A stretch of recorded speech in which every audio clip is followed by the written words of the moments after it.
للفقراء المهاجرین. الله میگه شما ببینین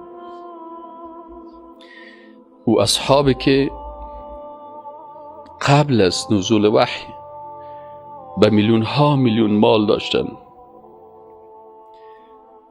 و اصحابی که سرمایه بسیار زیاد داشتن، امکانات مادی زیاد الله برشان داده بود، لکن وقتی که به خاطر دین الله هجرت کردن فقیر شد،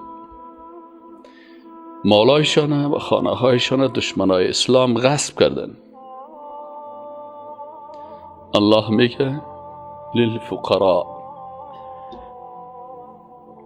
للفقراء المهاجرین الذين اخرجوا من دیارهم، کسانی که کشیده شدن. یکی خرج است در عربی، یکی اخرجه. اخرجوا کشیده شدن، من دیارهم از منازلشان، و اموالهم و از مالهایشان سرقت کردن، غصب کردن، گرفتن. الله میگه کسانی که به خاطر دین الله فقیر شدن، یبتغون فضلا من الله و رضوانا، هدف از اینا طلب فضیلت از الله بود.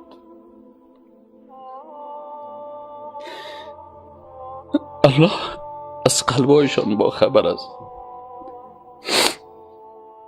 یبتغون فضلا من الله،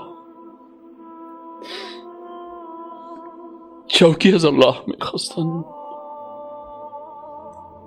در جنت میخواستن، فضیلت از الله میخواستن، مقام و منزلت از الله میخواستن. یبتغون فضلا من الله و رضوانا، و رضایت الله را میخواستن.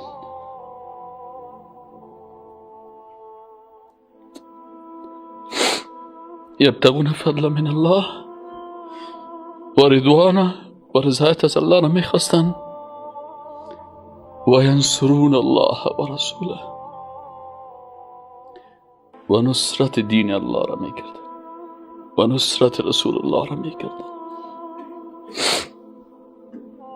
پس کسی که به خاطر دین الله فقیر شود